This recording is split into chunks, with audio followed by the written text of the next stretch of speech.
Hello dear students, कैसे हैं? I hope कि आप सभी अच्छे होंगे एंड अच्छे से अपना तैयारी कर रहे होंगे। ठीक है, तो आज हम फिर से एक नया वीडियो आपके बीच लेकर आ चुके हैं, जो कि ये जो है क्लास 12th बायोलॉजी के लिए है। ठीक है, तो आप लोग एक बार कमेंट करें कि आप लोग कैसे हैं। ठीक है, जल्दी जल्दी कमेंट करें कि आप लोग कैसे हैं, कमेंट में फास्ट में जल्दी जल्दी कमेंट करें कि आप लोग कैसे हैं। उसके बाद क्लास को स्टार्ट करेंगे। ठीक है, और ये जो है क्लास 12 के लिए जो है, जो 2026 के लिए तैयारी कर रहे हैं, क्लास 12 बायोलॉजी है। ठीक है, क्या है? इंटर बोर्ड परीक्षा 2026 बायोलॉजी है। और ये जो है वीडियो का पार्ट 11 है। क्या है? वीडियो का लेक्चर बात किया जाए या पार्ट किया जाए तो वो कौन है? 11 है। ठीक है, 11। तो इसमें जो आपको हम बताएंगे चैप्टर जो है चैप्टर 3 है, और चैप्टर 3 में आपका जो है मानव जनन है। क्या है? मानव जनन है।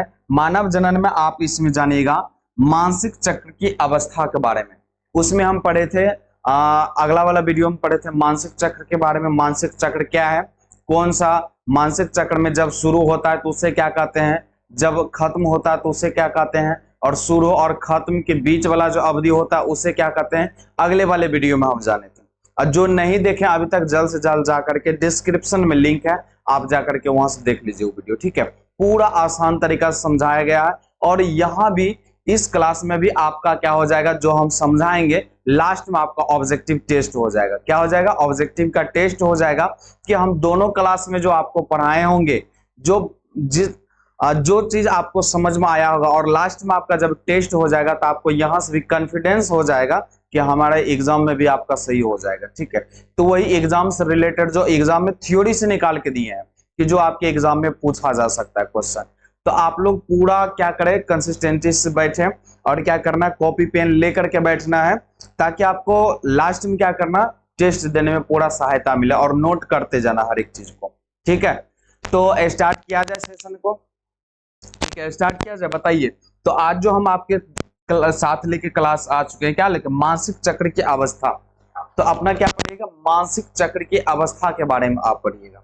ठीक है, तो कौन कौन सा अवस्था होता है, और इसी वीडियो में आपको हम बताएंगे कि अगला वाला वीडियो में आपको हम बोले थे कि बहुत सारा के क्वेश्चंस रहता है कि सर पीरियड्स में दर्द ज्यादा क्यों होता है। उन सभी चीजों को बताएंगे कि इन चीजों में आपको क्यों दर्द होता है। आओ, ठीक है, पूरा डिटेल्स में बताएंगे। तो आप लोग क्या करना, पूरा वॉच करना, वीडियो क्या करना, पूरा देखना। जब देखिएगा तो आपका एक एक सवाल बनेगा, यहां से जो आपका क्वेश्चन है वो भी क्वेश्चन बनेगा। ठीक है, तो और इससे भी एक और क्लास लेकर आएंगे, उसमें आपकी मन की बात। ठीक है, आपकी मन की बात, उस क्लास का क्या नाम रहेगा, आपकी मन की बात। जो भी इससे रिलेटेड आपके मन में क्वेश्चन होगा, उन सभी क्वेश्चंस को क्या करेंगे, हम जवाब देंगे। ठीक है, वो क्लास में आपको उन क्वेश्चंस को जवाब मिलेगा, जो भी आपके मन में क्वेश्चन होगा, और जो छूट जाएगा तो आप बता दीजिएगा, उनको भी हम बता देंगे।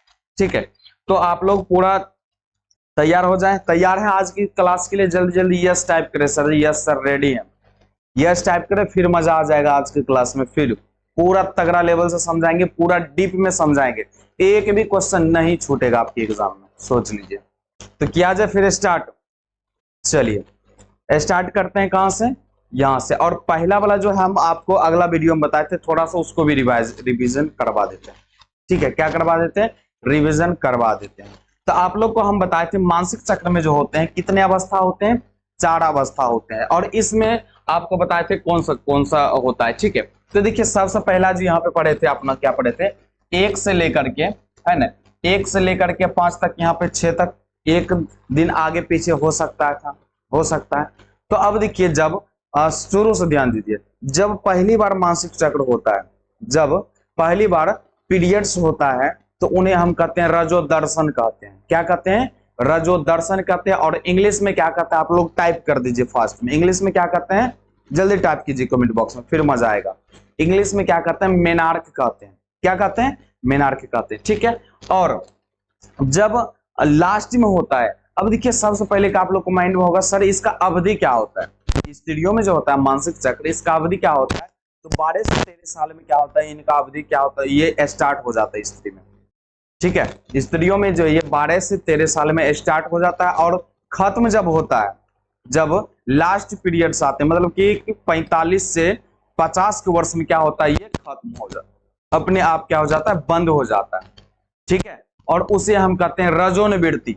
उसे क्या कहेंगे हम, रजोनवृत्ति कहते हैं। क्या कहते हैं, रजोनवृत्ति कहते हैं, लास्ट स्टेज जो आता है। ठीक है, तो अब देखिए रजो दर्शन से लेकर के रजोनवृत्ति तक के समय को क्या कहते हैं आप लोग। अब क्या रजोनवृत्ति, रजोनवृत्ति को इंग्लिश में मेनोपॉज कहते हैं। क्या कहते हैं, मेनोपॉज। अब आप लोग कमेंट में डालिए, आपसे एक क्वेश्चन है, रजो दर्शन से लेकर के, ठीक है, रजो दर्शन से लेकर रजोनवृत्ति तक के बीच के समय को क्या कहते हैं, बताइए आप लोग कमेंट बॉक्स में जल्दी जल्दी टाइप कीजिए। रजोनवृत्ति है, रजो दर्शन से लेकर रजोनिवृत्ति तक के समय के बीच को क्या कहते हैं, जल्दी जल्दी बताइए, फास्ट बताए थे ना आपको, जल्दी जल्दी बताइए फास्ट में। रजो दर्शन से लेकर के, ये रजो दर्शन से लेकर के ये वाला बीच के समय को क्या कहते हैं, रजो दर्शन से रजोनिवृत्ति तक के बीच के समय को क्या कहते हैं, जल्दी बताइए फास्ट में कमेंट में। क्या कहते हैं, हिंदी में क्या बोलते हैं, उर्वर अवधि। क्या बोलते हैं, उर्वर अवधि, और इंग्लिश में फर्टिलाइज पीरियड। क्या बोलते हैं, फर्टिलाइज, मतलब इन दिनों के बीच में रजो दर्शन से रजो निवृत्ति तक के बीच में जो समय होता है इसको फर्टिलाइज पीरियड बोलते हैं या उर्वर अवधि बोलते हैं। इस समय क्या होता है, इन बीच में क्या होता है, महिलाओं में मानसिक धर्म होता है, जो कि उनके अंदर क्या होता है, एक प्रजनन क्षमता बनने की क्या होता है, उसकी मतलब की क्षमता रहता है उसके अंदर, एक मदर बनने की उसके अंदर क्या आ जाता है, क्षमता रहता है। तो इन चीजों के बीच को उर्वर अवधि बोलते हैं या फर्टिलाइज पीरियड कहते हैं। और इन समय को फर्टिलाइज पीरियड से क्या, फर्टिलाइजर निषेचन समय होता है। क्या होता है, निषेचन का समय होता है। ठीक है, क्लियर है। चलिए अब हम आपको एक एक बातों को क्लियर कराएंगे। चारों पॉइंट्स जो होते हैं, मतलब 4 भाग होते हैं, कौन सा भाग में क्या होते हैं, जैसे कि मेंस्ट्रुअल साइकिल हो गया, उसके बाद फॉलिकल फेज हो गया, उसके बाद क्या हो गया, ओव्यूलेशन हो गया, अंडोत्सर्ग पढ़ाए थे, उसके बाद ल्यूटियल फेज हो गया।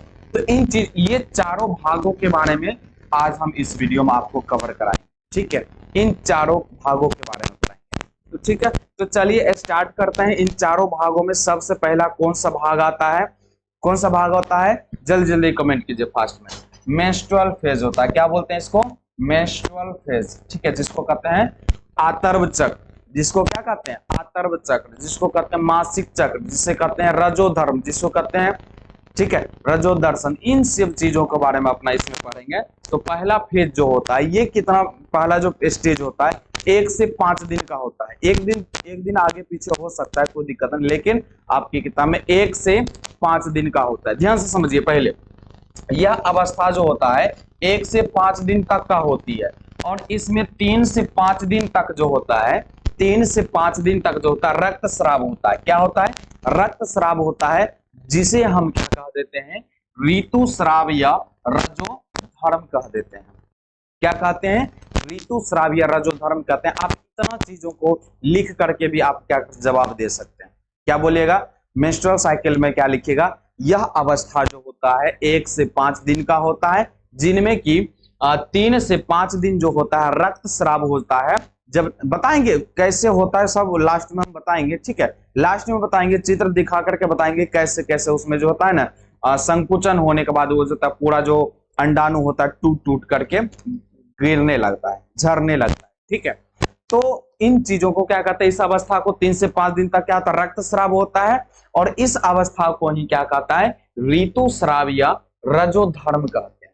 क्या कहते हैं, ऋतुस्राव या रजोधर्म कहते हैं। और आगे बताते हैं आपको थोड़ा सा स्टेप। ठीक है, यह अवस्था पीस है ना, यह अवस्था पीयूष ग्रंथि के हार्मोन, पीयूष ग्रंथि का हार्मोन कौन, FSH एवं LH एवं अंडाशय हार्मोन के, ध्यान समझिए, अंडाशय हार्मोन के एस्ट्रोजन एवं प्रोजेस्टेरोन हार्मोन के स्तर में कमी के कारण होता है। अब ये किसके कारण होता है सर जी, बहुत सारा माइंड में क्वेश्चन होता है, किसके कारण होता है। तो इसमें जो कारण देखिए, पीयूष ग्रंथि के FSH एवं LH एवं अंडाशय के हार्मोन, कौन सा, किसका हार्मोन, अंडाशय का हार्मोन, जो एस्ट्रोजन एवं प्रोजेस्टेरोन हार्मोन के स्तर में क्या हो जाती, कमी आ जाती, जिसके कारण ये क्या होता है, स्टॉप हो जाता है। ठीक, ध्यान से समझना है। अब देखिए नोट में आपको एक पॉइंट दिए हैं, ऋतुस्राव की अनुपस्थित प्राय प्रेगनेंसी का संकेत होता है। कहने का मतलब हुआ, अगर किसी का ऋतुस्राव मतलब कि मासिक चक्र रुक गया, क्या बोल दिया यहाँ पे, ध्यान से समझिए, ऋतुस्राव की अनुपस्थिति, किसी का मासिक धर्म क्या हो गया, रुक गया, वो रिलेशनशिप में है, ठीक है, और रुक गया तो वहां पे ज्यादातर माइंड में क्या डाउट आता है कि क्या हो गया, प्रेगनेंसी हो गया, मतलब प्रेग्नेंट हो गया महिला। अगर मान लिया जाए कि नहीं भी, रिलेशनशिप में नहीं भी है और उसका जो है मासिक चक्र क्या हो जाता है, रुक जाता है, तो बहुत सारे रीजन होते हैं उसमें, ऐसा नहीं कि वही माना जाता है। पहला रीजन देखिए, इसके रीजन, अतिरिक्त रीजन क्या होते हैं, शारीरिक मतलब कि दुर्बलता, शारीरिक दुर्बलता हो जाते हैं, मानसिक तनाव, मतलब शरीर में कमजोरी है तो उसके कारण भी रुक जाता है, ठीक है, शरीर में कमजोरी है तो उसके कारण भी मानसिकुलर सर्किल रुक जाता है, ठीक है। उसके बाद देखिए मानसिक तनाव, बहुत ज्यादा स्ट्रेस मतलब गुस्सा है ज्यादा, मतलब कि कोई प्रकार का प्रॉब्लम आ रहा है, टेंशन है, इसके कारण भी रुक जाता है। उसके बाद चिंता हो गया, हार्मोनल असंतुलन, हार्मोन के असंतुलन के कारण भी वो रुक जाता है, ठीक है। तो अलग अलग चीजों भी हो सकता है, क्या हो सकता है, अलग अलग चीजों भी हो सकता है अगर आपका क्या होता है, गैपिंग होता है। तो इन सभी चीजों मतलब और भी जो सारा क्वेश्चन है आपका, बहुत सारा क्वेश्चन आपके मन में है, तो इसलिए आपकी मन की बात को क्लास को हम लेकर आ रहे हैं, ठीक है। तो उसमें पूरा जो भी होगा उनको इनवाइट कर लें कि आपका मन की बात क्लास आ रहा है, ठीक है, तो इसलिए भूलना नहीं है। तो देखिए कारण भी, ऋतुस्राव चक्र में अनियमितता देखी जा सकती है, मतलब उसका कोई गारंटी नहीं है, नियमित मतलब कि गैप भी हो सकता है, ठीक है। तो यहां तक समझ में आया आपको, किसके कारण, हार्मोन के असंतुलन के कारण भी हो सकता है हार्मोनल, उसके बाद मानसिक तनाव के कारण भी, चिंता के कारण भी हो सकता है गैपिंग। उसके बाद जो है दुर्बलता, शरीर पूरा कमजोर है, शरीर में ब्लड है ही नहीं तो बनेगा क्या, बनेगा नहीं बनेगा, ठीक है, तो उनके कारण भी हो सकता है। तो ये सभी चीजों का कारण क्या हो सकता है, प्रेगनेंसी, जो कि यहाँ जो प्रेगनेंसी बोलते हैं, यहाँ पे ऋतुस्राव की अनुपस्थिति हो सकती है, क्या हो सकती है, ऋतुस्राव की अनुपस्थिति, मतलब कि मानसिक चक्र नहीं हो सकती, ठीक है। यहां तक बात क्लियर हुआ, पहला स्टेप क्लियर हुआ आपको। चलिए अब दूसरा स्टेप को हम देखते हैं, ठीक है, क्या देखते हैं, दूसरा स्टेप। अब दूसरा स्टेप में क्या है, सीधा बात है, कुछ नहीं, फॉलिकल हार्मोन। अब देखिए 1 से 5 तारीख तक क्या हो गया, सबसे पहले मांस जो अंडा से बना था वो क्या होगा, शुक्राणु से नहीं मिल पाया, नहीं मिला तो क्या हो गया, 6 दिन तक वो मांसिकुलर सर्किल गिरना चालू हो गया, कितना दिन, 1 से 5 तारीख तक, ठीक। उसके बाद जब 1 से 5 तारीख तक गिर जाता है तो फिर से वो अपना आप को बनाना क्या कर देते हैं, चालू कर देते हैं, क्या कर देते हैं फिर से, इसी कारण इसको बोला पुटीय अवस्था, फिर से क्या बोल दे करना स्टार्ट कर, धीरे धीरे अपना बनाना स्टार्ट कर देता। ध्यान समझिए, 6 से 13वें दिन की अवस्था है, यह कौन सी अवस्था है, जिसको बोलेगा पुटीय अवस्था, जो है कौन सी अवस्था है, जिसको फॉलिक है ना, क्या बोलेगा, फॉलिकल फेज जो है, कितना दिन का अवस्था, तो बोलिएगा 6 से 13 दिन का अवस्था है, कितने दिन का अवस्था है, 6 से 13 दिन का अवस्था है ये। अब देखिए इस अवस्था के दौरान अंडाशय पुटकों में परिवर्तन होता है, इस अवस्था के दौरान जो होता है अंडाशय पुटकों में परिवर्तन होता है, फिर से विकास होना क्या होता है, स्टार्ट हो जाता है, ठीक। अब देखिए इस अवस्था में अंडाशय एवं पीयूष ग्रंथि के स्तर में धीरे धीरे परिवर्तन आना स्टार्ट होता है, फिर उस ग्रंथि में क्या होना स्टार्ट हो जाता है, परिवर्तन आना स्टार्ट हो जाता है, मतलब फिर से धीरे धीरे बनना चालू कर देता है, क्या कर देता है।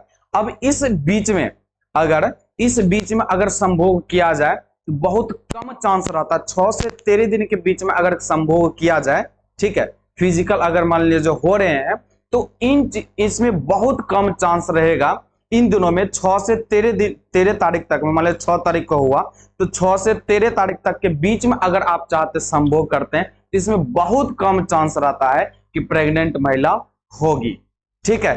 तो यही चीजों को ध्यान से याद रखना है, ठीक है, पूरा क्लियर से याद रखना है। अब अपना देखेंगे तीसरा फेज, देखेंगे कौन सा फेज देखेंगे, तीसरा, जिसको कहते हैं ओवुलेशन फेज या अंडो उत्सर्ग, ठीक है। तो अब ये अवस्था जो होता है अंडो उत्सर्ग कब होता है, 14वें दिन होता है, 6 से 13 दिन तक में कुछ नहीं होता, फिर से बनना चालू है। अब 6 से 13 दिन तक, अब 13 के बाद 14, 15, 16, 17, तो इतना दिन तक में क्या होता है, 14वें दिन अंडो उत्सर्ग, मतलब अंडाशय जो होते हैं वो क्या होते हैं, वहां से बाहर निकलकर फेलोपियन ट्यूब में आते हैं, कहां पर आते हैं, फेलोपियन ट्यूब में। अगर ठीक है, अब बताएंगे कि अगर इस अवधि में फिजिकल होता है, अगर संभोग किया जाता है, मान लीजिए 13 तारीख हो गया, और 14 तारीख को अंड उत्सर्ग होता है। अगर इस दिन अगर संभोग किया जाए तो मानिए कि ज्यादा चांस रहेगा कि एक महिला गर्भधारण हो सकती है, पूरा ज्यादा चांस रहेगा इन दिनों अगर किया जाए तब। ध्यान से समझिए पहले इसको, देखिए क्या बोलता है। परिपक्व पुटक या ग्राफियन पुटक के फटने से अंडाणु के मोचित मतलब मुक्त हो जाता है। फटने के बाद क्या होता है, मुक्त हो जाता है, मोचित होने की क्रिया को अंडो उत्सर्ग कहते हैं। इन दोनों क्या होता है, वहां से ग्राफियन पुटक जब फटते हैं तो वहां से क्या होता है, अंडा से मोचित होकर के बाहर निकल करके कहां पाते हैं, फेलोपियन ट्यूब में आते हैं। कहां पाते हैं, फेलोपियन ट्यूब में आते हैं। ध्यान से समझिए। उसके बाद अंडो उत्सर्ग मासिक चक्र के 14वें दिन होता है। अंडो उत्सर्ग पूछा जाएगा कब होता है मासिक चक्र के, तो बोलना है 14वें दिन होता है। कौन सा दिन होता है, 14वें दिन होता है। ध्यान से देखना है, ठीक है। अब देखिए, इस दौरान पीयूष ग्रंथि के अग्रपाली से स्रावित FSH एवं LH हार्मोन का जो होता है स्तर जो होता है वृद्धि करता है। इस दिन क्या होता है, FSH एवं LH हार्मोन के स्तर में क्या होता है, वृद्धि होता है, ग्रोथ होता है, ठीक है। और 14वें दिन जो होता है, 14वें दिन LH हार्मोन अपने उच्चतम स्तर पर होता है। 14वें दिन जो LH हार्मोन होते हैं ये कौन सा स्तर पर होते हैं, उच्चतम स्तर पर होते हैं। अतः इसे है ना, अतः इसे LH सर्ज भी कहते हैं। इसी कारण इसको क्या कहते हैं, LH सर्ज भी कहते हैं। उच्चतम जो स्तर पर आता है इस कारण इसे क्या कहते हैं, LH सर्ज भी कहते हैं। तो क्या यहां तक क्लियर हुआ। अगर इन दिनों संभोग किया जाए तो है ना, 14 दिन के बाद 13 दिन तक तो बनना में टाइम लग जाता है, और 14वें दिन अंडो उत्सर्ग होता है। उधर से अंडा से क्या अंडाणु क्या होता है, आता है फेलोपियन ट्यूब में। अगर इन दिनों संभोग किया जाए तो वो क्या होता है, ज्यादा चांस रहता है प्रेग्नेंट होने की महिला के, ठीक है। चलिए अब नेक्स्ट स्टेप देखते हैं। नेक्स्ट स्टेप आपका क्या हो गया, पीत पिंड प्रवस्था, जिसको ल्यूटल फेज कहते हैं। क्या कहते हैं, ल्यूटल फेज। अब देखिए इन दिनों क्या होता है, यह 15 से 28वें दिन की 15 से 28वें दिन तक की अवस्था है। यह अवस्था जो कितना, अब कौन सी अवस्था है, 15 से 28वें दिन की अवस्था है।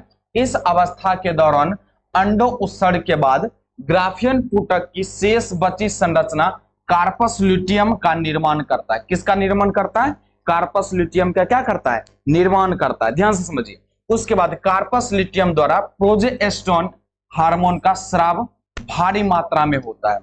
अगर मान लिया जाए संभोग में, जैसे कि संभोग मान लिया जाए 14वें दिन किया जाए या 14वें दिन के बाद किया जाए, तो उसमें क्या होता है, अगर नहीं मान लिया जाए शुक्राणु वहां तक नहीं पहुंचा, नहीं निषेचन हुआ, तो वो क्या होता है, गर्भाशय में आकर के गर्भाशय स्तर तक आता है। उसके बाद कुछ दिन 1 तारीख तक में क्या होता है, फिर वो टूट टूट करके गिनना स्टार्ट हो जाता है, जिसको बोल देते हैं पीरियड्स बोल देते हैं, MC बोल देते हैं, ठीक है। तो बताएंगे पूरा डिटेल्स में आगे, ध्यान समझिए। इस अवस्था के लगभग 21वें दिन के आसपास प्रोजेस्टेरोन का स्तर काफी उच्चतम होता है। इस अवस्था के 21वें दिन के आसपास जो होता है प्रोजेस्टेरोन का स्तर जो होता है क्या होता है, काफी उच्चतम होता है। तो अब यहां तक दिया। अब ये प्रोजेस्टेरोन का मुख्य कार्य देख लीजिए। प्रोजेस्टेरोन का काम क्या होता है, काम समझिए। यहाँ पे गर्भाशय स्तर को बनाए रखने का काम करता है प्रोजेस्टेरोन।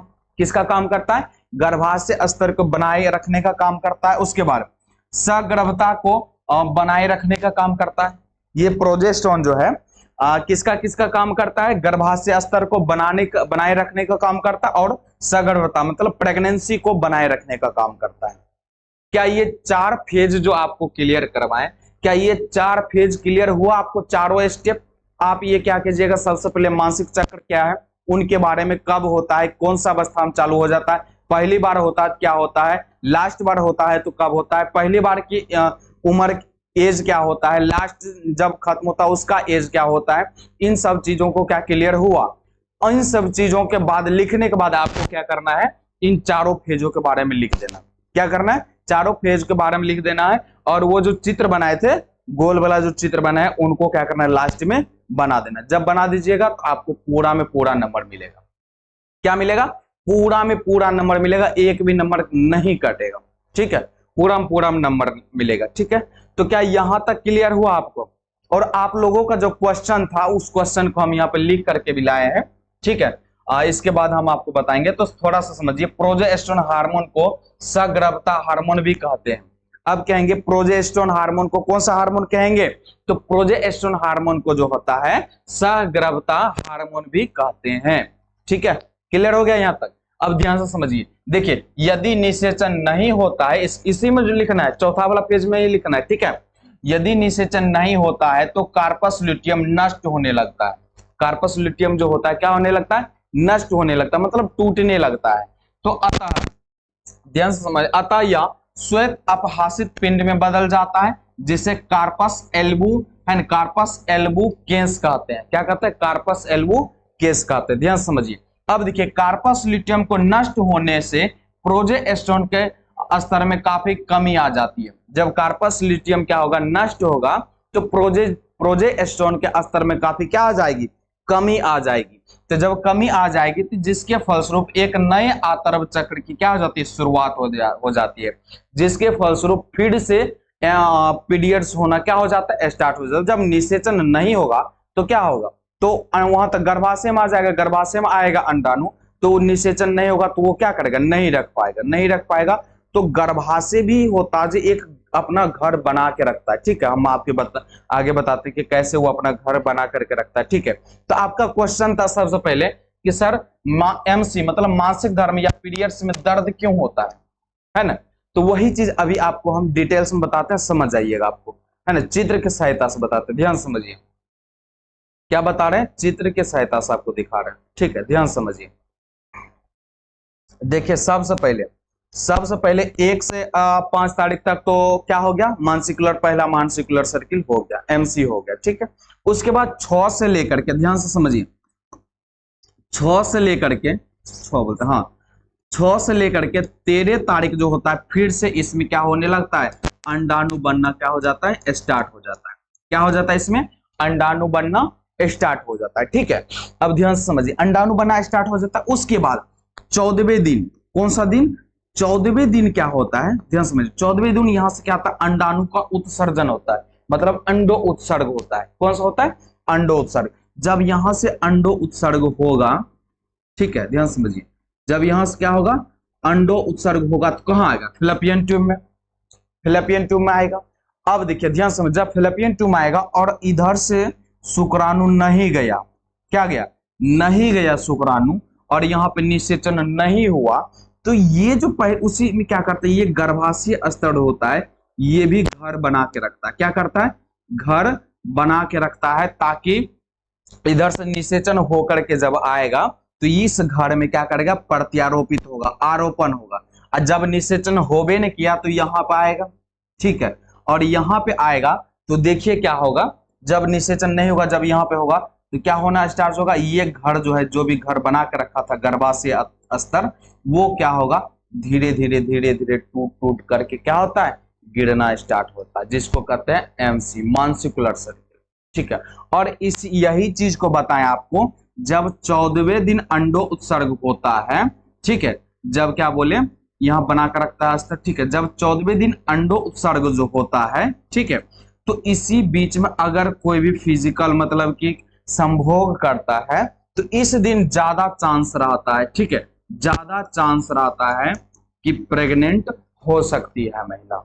ठीक है, और यहाँ पे आप अगर बहुत को होता है कि सब कुछ ठीक है, उसका वो अंदर में फिलिपियन ट्यूब में कोई भी प्रकार का प्रॉब्लम नहीं है, कोई भी प्रकार की दिक्कत नहीं, लेकिन उसका जो होता है कि डे मतलब संभोग करने का दिन, करने का कुछ दिन, करने का किसी दिन हो जाता है, अब नहीं होता है, वो प्रेग्नेंट नहीं हो पाते, उसको आप सलाह दे सकते हैं कि अगर आप 14वें दिन मानसिकुलर सर्किल के गिन लेना है काउंटिंग कौन सा दिन हुआ, तो उसके 14वें दिन अगर किया जाए संभोग किया जाए तो ज्यादा चांस रहता है उसमें कि वो महिला प्रेग्नेंट हो सकता है। आप उनको क्या बता सकते हैं? सलाह दे सकते हैं। ठीक है, इन चीजों को क्या कर सकते हैं? आप सलाह देते हैं। अब बताइए क्लियर हुआ? अब यही स्तर जो होता है जब निषेचन नहीं होता है, तो ये जो घर बना करके रखा है, यही क्या होता है? टूट टूट करके क्या होता है? गिरना स्टार्ट हो जाता है। क्या होता है? टूट टूट करके गिरना स्टार्ट हो जाता है। जब टूट टूट करके गिरना स्टार्ट होगा, क्या होगा? ज्यादा प्रॉब्लम होगा, पेट में दर्द होगा, कमर में दर्द होगा, किसी को हल्का होता है, किसी को ज्यादा होता है, किसी को साफे पता नहीं चलता है, ऐसा ऐसा प्रॉब्लम होता है। ठीक है, तो वही चीज हम आपको बोले। ठीक है, तो ध्यान समझिए, जब लड़की को पीरियड्स आते हैं तो गर्भाशय के अंदर, ध्यान से समझिए, गर्भाशय के अंदर जमा हुआ खून उत्तक जो होता है बाहर निकलता है। ये जमा हुआ जो खून है क्या होता है, बाहर निकलता है। इसे बाहर निकालने के लिए गर्भाशय अपनी मांसपेशियों को सिकोड़ता है, मतलब ये जो उसमें जमा रहता है बेकार हो जाता है, तो वो अपनी मांसपेशियों क्या करता है, सिकोड़ता है फिर छोड़ता है, सिकोड़ता है फिर छोड़ता है। तो वो इसमें जो खून जो जमा जो रहता है, ब्लड इसमें जो खून जमा रहता है वो क्या होता है, झरझर के गिरना स्टार्ट हो जाता है। क्या करता है, सिकोड़ता है और ढीला करता है, मतलब सिकोड़ता है ढीला करता है, उससे क्या होता है, झरझर के गिरना स्टार्ट। जैसे देखिए ना, नींबू को काट लीजिए, ठीक है, उसको जब निचोड़ेंगे तो क्या होगा, उसमें से रस गिरेगा, गिरेगा कि नहीं गिरेगा, अब फिर छोड़ेंगे तो बंद हो जाएगा। तो उसी प्रकार से इसका गर्भाशय स्तर में जो होता है सिकुड़न होता है। क्या होता है, गर्भाशय स्तर में सिकुड़ता है, मतलब संकुचन करता है फिर ढीला होता है, फिर सिकुड़ता है फिर ढीला होता है। इसमें वो अपने अंदर क्या होता है, ये पूरा चीजों को क्या करता है, झाड़ता है, तभी मांसिकुलर सर्किल होता है। और उसको ज्यादातर कमर में पेन होगा, मतलब दर्द होगा, पेट में दर्द होगा, तो वही यही रीजन होता है। ठीक है, तो बताइए यहां तक क्लियर हुआ, समझ में आया आपको कि क्यों पेन होता है। और इससे भी और अच्छा, मतलब कि आपके अंदर बहुत सारा क्वेश्चन होगा कि सर गैप हो जाता है कि नहीं, बहुत सारा क्वेश्चन होगा कि सर गैप हो जाता है, इसमें नहाना चाहिए या नहाना चाहिए, कैसे रहना चाहिए, खाना पीना खाना चाहिए या कौन सा खाना पीना चाहिए, है ना, बाहर घूमना चाहिए या नहीं घूमना, बहुत सारा आपके मन में क्वेश्चन है। यही का एक क्लास आपके लिए हम लेकर आ रहे हैं, ठीक है, यही का पूरा आपके मन में जो क्वेश्चन है उनका एक क्लास लेकर आ रहे हैं। तो आप लोग पूर्ण रूप से क्या हो जाइए, तैयार हो जाइए उस क्लास के लिए। अब आप लोग धराधर के क्या हो जाइए, ऑब्जेक्टिव का क्वेश्चन देने के लिए, आंसर देने के लिए तैयार हो जाइए। ठीक है जी, यहां तक जो समझा है आप ऑब्जेक्टिव का आंसर देने के लिए तैयार हो जाए। ठीक है, अब देखिए आपके बीच पहला क्वेश्चन आ चुका है। क्या आ चुका है, पहला क्वेश्चन मासिक चक्र पर आधारित ऑब्जेक्टिव प्रश्न है, जो कि आपके एग्जाम में पूछा जा सकता है। ठीक है, तो इसका आंसर दीजिए फास्ट में। मासिक चक्र की औसत अवधि कितने दिन की होती है, मासिक चक्र जो होती है कितना दिन का अवधि होती है, बताइए। क्या दिन, 14 दिन, 21 दिन, 28 दिन, 35 दिन, क्या दिन होती है, जल्दी बताइए। अवधि बताए थे ना, शुरू में आपको बताए थे 28 से 29वां। देखिए 28 29वां है, हाँ है, यस सर जी, सी। इसका राइट आंसर क्या हो जाएगा, सी हो जाएगा, मतलब 28वें दिन की होती है। पूरा एकदम आंसर धराधर के मारते जाइए, ठीक है, धराधर के मारते जाइए। चलिए, तो क्या हो जाएगा इसका राइट आंसर, सी। ठीक है, चलिए अब अगला क्वेश्चन आपके बीच आ चुका है। मासिक चक्र का स्राव, है ना, या मासिक चक्र का श्रवण चरण जो है कितने दिन का होता है, मतलब कितने दिन, क्या दिन मासिक चक्र होता है, एक न्यूनतम मैक्सिमम मिनिमम माना जाता है ना, तो कितने दिन का होता है बताइए। राइट आंसर जल्दी जल्दी कमेंट बॉक्स में डालिए। राइट आंसर क्या होगा, जल्दी जल्दी आप लोग क्या कीजिए, कमेंट बॉक्स में डालिए, जल्दी बताइए। 1 से 5 दिन, 6 से 14 दिन, 15 से 28 दिन, केवल 1 दिन। कितने दिन का अवधि होता है मासिकुलर सर्किल जो होता है, एमसी जो होता है, पीरियड्स होता है, कितने दिन का होता है बताइए फास्ट में, जल्दी जल्दी कमेंट बॉक्स में आप लोग डालिए। आप लोग डालते ही नहीं, डालिए तब मजा आएगा। जल्दी जल्दी बताइए फास्ट में कितने दिन का होता है, बता दें। तो इसका राइट आंसर आपको बताए थे 1 से लेकर के 5 दिन। क्या बोले थे, 1 से 5 दिन का हम बोले थे। कितने दिन का बोले थे, 1 से 5 दिन। इसका राइट आंसर क्या हो जाएगा, ए हो जाएगा। क्या हो जाएगा, ए हो जाएगा, जो कि देख सकते हैं। ठीक है, लिख लीजिएगा। चलिए अब अगला आपके बीच आ चुका है क्वेश्चन। क्या आ चुका है, मासिक चक्र को मासिक चक्र का अंडो उत्सर्जन सामान्यतः किस दिन होता है। मासिक चक्र में आपको बताएं कि सामान्यतः अंडो उत्सर्जन, अंडा को उत्सर्जन कौन दिन होता है, क्या तारीख को होता है, जल्दी बताइए फास्ट में, किस दिन होता है बताइए। 7वें दिन, 10वें दिन, 14वें दिन, 20वें दिन, किस दिन होता है, जल्दी बताइए फास्ट में। कमेंट में आप लोग टाइप कीजिए, फटाफट टाइप कीजिए कि किस दिन होता है, जल्दी जल्दी फास्ट में बता दे इसका राइट आंसर। जल्दी जल्दी आप लोग टाइप कीजिए, फिर मजा आएगा। इससे थोड़ा मजा आएगा, खाली बैठ के मोबाइल तक क्लास होता है कुछ, पूरा तैयारी कीजिए तब नहीं। अभी पूरा डीप में बताए ना, वही चीज से रिलेटेड क्वेश्चन आ रहा है ना, यही चीज आपके एग्जाम में पूछा जाएगा। ठीक है, तो इसका राइट आंसर क्या हो जाएगा, किस दिन अंडोत्सर्ग होता है, जल्दी बताइए फास्ट में। 14वें दिन। कौन सा दिन होता है, तो 14वें दिन होता है। ठीक है, देख लीजिए आंसर भी। ठीक, उसके बाद देखिए अगला क्वेश्चन आपके बीच आ चुका है। 10 क्वेश्चन कराएंगे। मासिक चक्र का फॉलिक, है ना, फॉलिक्यूलर चरण जो होता है, ठीक है, हार्मोन द्वारा नियंत्रित होता है। किस हार्मोन के द्वारा नियंत्रित होता है बताइए। FSH, LH, progesterone, oxytocin hormone, किस हार्मोन के द्वारा जो होता है नियंत्रित होता है। जल्दी जल्दी फास्ट में आप लोग कमेंट कीजिए, तब ना मजा आएगा, ऐसे थोड़ा होगा। जल्दी जल्दी कमेंट में फास्ट कीजिए। जल्दी फास्ट में। चलिए तो बता दें इसका राइट आंसर, जल्दी जल्दी बताइए, बता दें इसका राइट आंसर। तो इसका राइट आंसर क्या हो जाएगा, ये हो जाएगा FSH, जिसको कहते हैं फॉलिकल उत्तेजक हार्मोन। फुल फॉर्म क्या होता है, फॉलिकल उत्तेजक हार्मोन कहलाता है। ठीक है, चलिए अब आपके बीच आंसर भी मिला लीजिए। उसके बाद देखिए अगला क्वेश्चन आपके बीच आ चुका है, क्या आ चुका है, कार्पस ल्यूटियम कौन सा हार्मोन को स्रावित करता है बताइए। एस्ट्रोजन, प्रोजेस्टेरोन, FSH, ऑक्सीटोसिन, किस हार्मोन को स्रावित करता है बताइए फास्ट में। कार्पस ल्यूटियम जो है किस हार्मोन को क्या करता है, किस कार्पस ल्यूटियम कौन सा हार्मोन को स्रावित करता है, आप लोग को तुरंत अभी नहीं बताया है। कौन सा हार्मोन को स्रावित करता है, जल्दी कमेंट बॉक्स में डालिए फास्ट में। कौन सा हार्मोन को स्रावित करता है, जल्दी फास्ट में डालिए आप लोग, फिर मजा आएगा। 10 क्वेश्चन आपको करवा रहे हैं, 10 में 10 याद होना चाहिए आपको, हम पूछेंगे, क्या करेंगे क्लास में आपको पूछेंगे। ठीक है, बताइए तो इसका राइट आंसर क्या हो जाएगा, जल्दी बताइए फास्ट में। इसका राइट आंसर क्या हो जाएगा, प्रोजेस्टेरोन। हाँ क्या यहाँ पर दबाए ना, तो क्या हो जाएगा, प्रोजेस्टेरोन बी हो जाएगा। क्या हो जाएगा, प्रोजेस्टेरोन बी हो जाएगा। ठीक है, चलिए अगला क्वेश्चन आपके बीच आ चुका है, जल्दी जल्दी कमेंट बॉक्स में डालिए। मासिक चक्र का सबसे लंबा चरण कौन सा है, सबसे लंबा चरण कौन सा है बताइए, जल्दी बताइए। श्रावण चरण है ना, फॉलिकल चरण, अंडोत्सर्ग, लिटियल चरण, कौन सा लंबा चरण है, मतलब लंबा ज्यादा, 1 से 5 होगा। ठीक है, अंडोत्सर्ग 14 तारीख को हो जाता है, 14 से लेकर के 15, 16, 17 जाता है। उसके बाद मान लीजिए 15, 16 गया, 17 गया, ठीक है 16 ले लीजिए, 16 से फिर 28, हाँ क्या कहलाएगा, दिमाग लगाए, 16 से 28 क्या कहलाएगा, जल्दी जल्दी कमेंट बॉक्स में डालिए। यहां तक कि आपको हिंट्स दे दिए, क्या हो जाएगा राइट आंसर, राइट आंसर हो जाएगा इसका बी। क्या हो जाएगा राइट आंसर इसका बी हो जाएगा, फॉलिकुलर चरण कहलाता है। ठीक है, लास्ट वाला जो बताए थे जिसको, ठीक है लास्ट वाला जो बताए थे। ठीक, अब देखिए राइट आंसर क्या हो जाएगा इसका, तो बी लगा लिया आप लोग। नेक्स्ट क्वेश्चन, यदि निषेचन नहीं होता है तो कार्पस ल्यूटियम कितने दिनों में नष्ट हो जाता है। अगर निषेचन नहीं होगा तो कार्पस ल्यूटियम कितने दिनों में नष्ट हो जाता है, 4 से 5 दिन, 10 से 12 दिन, 14 दिन, 28 दिन, बताइए फास्ट में क्या हो जाएगा राइट आंसर। अगर निषेचन नहीं होता है तो कार्पस ल्यूटियम कितने दिन में नष्ट हो जाता है, जल्दी जल्दी कमेंट बॉक्स में टाइप कीजिए आप लोग, फास्ट में टाइप कीजिए जल्दी फास्ट में, कितने दिन में नष्ट हो जाता है, जल्दी फास्ट में। तो इसका राइट आंसर बता दें आप लोग को, इसका जो राइट आंसर हो जाएगा बी हो जाएगा, 10 से 12 दिन में क्या हो जाता है, नष्ट हो जाता है।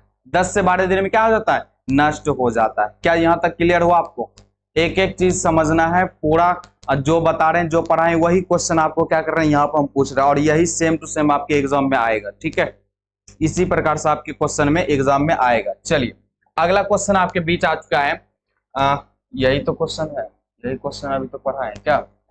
चलिए अगला क्वेश्चन लेते हैं। अगला क्वेश्चन है, मासिक चक्र को नियंत्रित करने वाला मुख्य ग्रंथि कौन सा है। कौन सा ग्रंथि है जो कि मासिक चक्र को क्या करता है, नियंत्रित करता है, बताइए। पेनिलियर ग्रंथि, पिट्यूटरी ग्रंथि, थायराइड ग्रंथि, एड्रिनल ग्रंथि, कौन सा ग्रंथि है जो कि मासिक चक्र को क्या करता है, नियंत्रित करता है, जल्दी कमेंट बॉक्स में डालिए। आपका 8वां क्वेश्चन है, जल्दी डालिए फास्ट में, बता दे राइट आंसर इसका, आप लोग डालिए कमेंट बॉक्स में दीजिएगा, तब ना पता चलेगा कि यस सर हम सही कर रहे हैं। जल्दी जल्दी बताइए फास्ट में आंसर डालिए। इसका राइट आंसर क्या हो जाएगा, बी हो जाएगा, पिट्यूटरी ग्रंथि। कौन सा ग्रंथि, पिट्यूटरी ग्रंथि। ठीक है, चलिए अगला क्वेश्चन आपके बीच आ चुका है, जल्दी जल्दी कमेंट बॉक्स में डालिए। मासिक धर्म में मुख्यतः क्या निकलता है बताइए। ए में क्या हो जाएगा, श्लेष्मा और शुक्राणु ही निकलता है। बी में रक्त उत्तक या म्यूकस ही निकलता है। केवल रक्त, केवल श्लेष्मा, क्या निकलता है। तो देखिए जल्दी जल्दी कमेंट बॉक्स में डालिए। और एक चीज आपको बता दें कि आप लोग जो है, जो भी मतलब कि अगर क्लास करना चाहते हैं ऑफलाइन में, या आपके जो आसपास पड़ोस के हैं क्लास उनको करवाना चाहते हैं, तो सुशिव क्लासेस खेसर में खुल चुका है। नया बैच जो है 11th का स्टार्ट हो चुका है।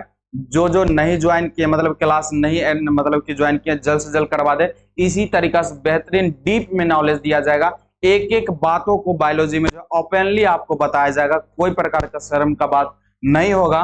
और जिन्हें जिन्हें एडमिशन लेना है जल्द से जल्द इस नंबर पे क्या करें, आप लोग कांटेक्ट करें, जल्द से जल्द क्या करें, कांटेक्ट करें, मैसेज करें कि सर हमें एडमिशन लेना है। ठीक है, आपका पूरा हो जाएगा एडमिशन, और एक एक क्लास आपको बेहतरीन तरीका से डीप में बताया जाएगा। तो जल्दी जल्दी आप लोग इसका क्या करें, कमेंट में डालें, इसका राइट आंसर क्या हो जाएगा सर जी। तो बताइए क्या निकलता है इसमें? इसका राइट आंसर हो जाएगा बी, हो जाएगा रक्त, उत्तक तथा म्यूकस निकलता है। क्या निकलता है?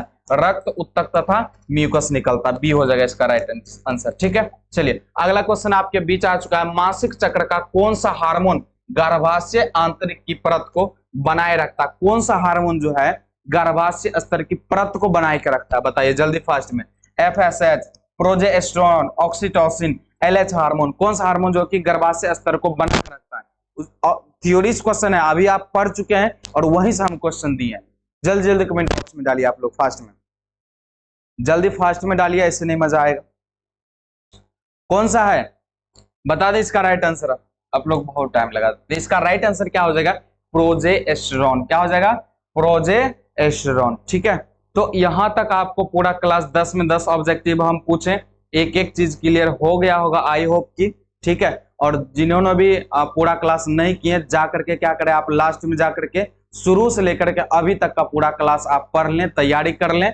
फिर आगे की वीडियो में जो आप लोगों को हम बोले आपकी मन की बातों को हम क्लास लेकर आएंगे, उन क्लास में आपके मन में जो जो सवाल होंगे उन सभी सवालों को क्या किया जाएगा? जवाब दिया जाएगा। ठीक है, सो धन्यवाद।